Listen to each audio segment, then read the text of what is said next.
You got to start building up streams of income. This is really important. And the sooner you start doing this is like anything else. The sooner you start doing it, the easier it is to do.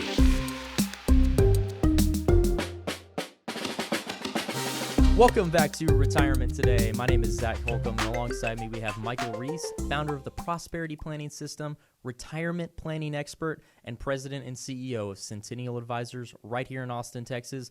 On today's program, we've been having a great discussion all around planning for retirement, what that life looks like for you, what you need to do to, financially support yourself when retirement becomes a reality. But we're going to dive a little more into that in this next segment, right, Mike?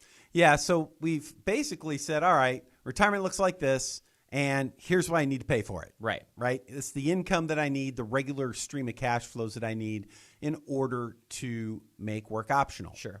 I love that phrase, work optional. I know, right? It's great, right? Yeah, Forget I'm in retirement. the world of work optional right now. I'm working, Right. It's optional, and I love it.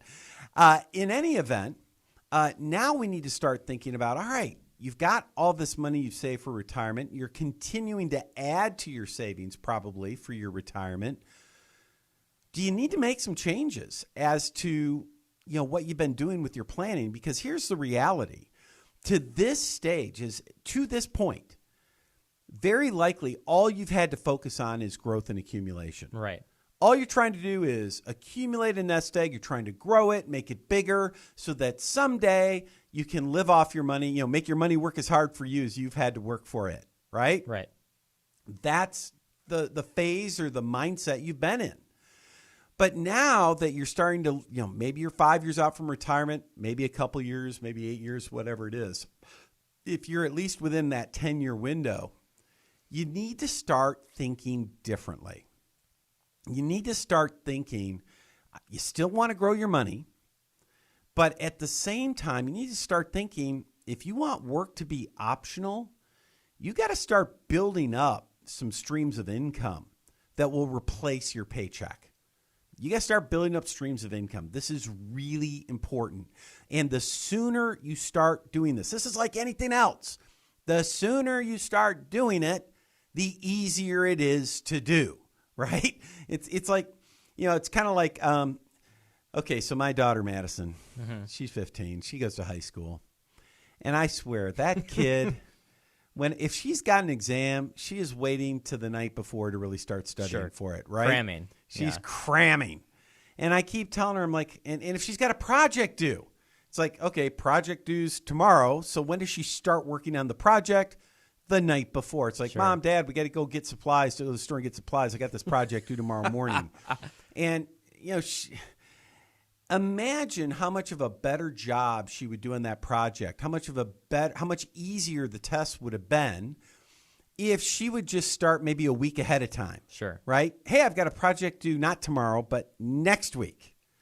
Hey, let's go out today. Let's get the supplies. Let's start putting this together a week in advance so that we can really think through it and do it properly. The same is true with your retirement plan. Right? Maybe more than a week out, though. Right? Yeah, but maybe more than a week out. Yes. In your case, more like a few years out, 5 years out, 10 years out. The sooner you think through this, the better off you are.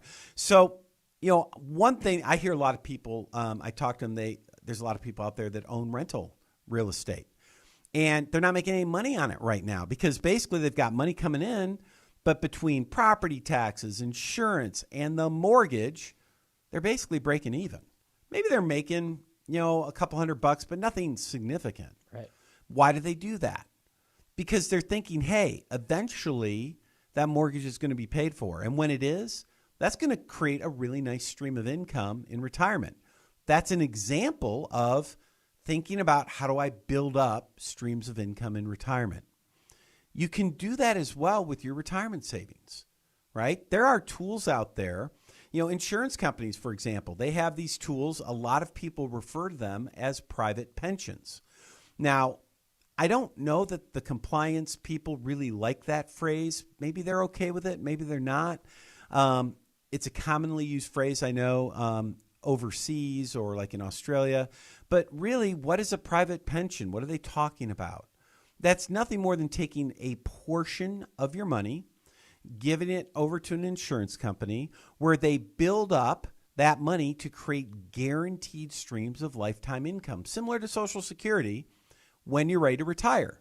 The longer you have to wait, the bigger the income gets, right? So it's like the income might grow at, say, 7% a year might be a number. Just like Social Security. If you delay taking Social Security, it grows. It gets like 8% a year bigger. Right. Well, with these private pension plans through insurance companies, same kind of thing, right? It grows your income and generates guaranteed lifetime income. And that might play a role, right? Everybody's different though, right? Everybody's different. You might use real estate. You might use insurance companies. You might use other tools. But the point is this. If you're within 10 years of retirement, you got to start thinking about this. You got to start thinking about how do you build this up so that it works for you.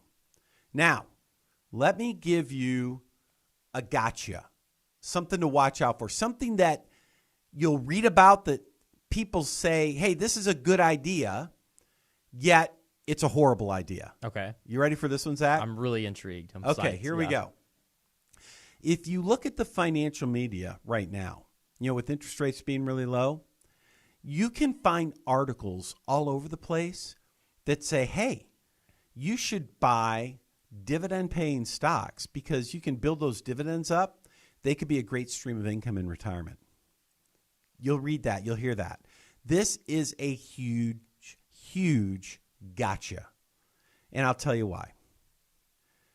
You ever hear of this guy named Warren Buffett? Yeah, I think so. You think so? Small-time investor, right? Yeah. He's done okay. Yeah. Do you know what his definition of a dividend is? And by the way, this is the definition of a dividend. Do you know what the definition of a dividend is? Payments. Okay, a dividend is a return of investment. Okay. It's sharing the earnings of a company. Nowhere in the definition of dividend is the word income. They are never, ever designed for income. Warren Buffett, when he hears the word dividend, he thinks one thing and one thing only. Oh, that's money that has to be reinvested. And dividends change all the time. Like, I have a great example of this. Both my grandparents. So, Zach, both of my grandparents, they retired in the 70s. Right. They had the equivalent in today's dollars of over $1 million. They're not big spenders. They were big stock investors, though. In those days, there were no financial planners or anything like that. Right. They're big stock investors. And both of them, they would research. They wanted dividend-paying stocks. And they would do the research. Those days, it was in libraries. I mean, it was hard back in those days. Mm-hmm. But they always wanted a stock that for a 20 or 30-year period had, a history of consistently paying dividends, never missing dividend payments, and growing those dividends over time. That's what they wanted. Right. And it worked really well for them in retirement. They retired counting on those dividends for income. Yep. And that worked really well. Until, of course, the markets decided not to cooperate, which happens every now and then. And these companies have been paying dividends consistently for 20, 30 years. Suddenly their stock price cratered, went down. They stopped paying dividends.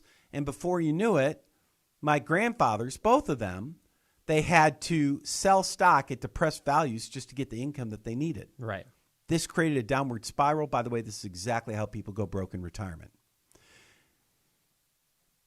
Then, 2007, a guy comes to me, name's Chuck. Well, that's not his real name, but we'll call him Chuck. Okay. He's got the same thing going on. He says, hey, I bought these. I've done the research. I have a stock portfolio, $600,000 for retirement. It's paying $36,000 a year in dividends. I don't care what the stock price does. I just want the dividends. Sure. What do you think? I say, here's what I think. Here's what happened to my grandparents. I don't want to see the same thing happen to you. What I think is you should sell. You need to readjust this portfolio. You need to take some of that money, put it in income-producing assets, and use those income-producing assets for your income. And that way you can give time for your stocks to go up and down in value and grow over time. Yeah, he didn't want to hear that. He didn't do that. No, he didn't want to hear that. He just wanted me to tell him how smart he was. Sure. Well, he wasn't being smart because I knew from my grandparents he wasn't being smart. But a year goes by, 2008. His $600,000, he calls me up, remember me? I'm like, yeah, I remember you. He says, well, I'm grasping at straws. My $600,000 is now worth less than $100,000. My $36,000 of annual dividends is down to less than $2,000. what do I do? I said, well, you go back to work. I mean, there's nothing you can do. Right. Don't count on stock dividends for income. Huge mistake I see people make over and over again. Take portions of your portfolio, parts of your portfolio, build and put them in income producing assets, things that generate income. That's what you want to do. If you do it the right way, it works every time. And that really brings up, our prosperity planning system, right? Because how you do this is going to be different for each person.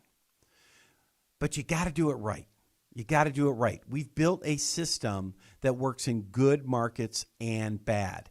If you're retired, if you're within 10 years of retirement, you want to take advantage. You want to get this knowledge. And all you got to do is call us, right? The first step, give us a phone call, 15-minute phone call. Zach, what number do they need to call to get that set up? 512-886-5850. Again, 512-886-5850.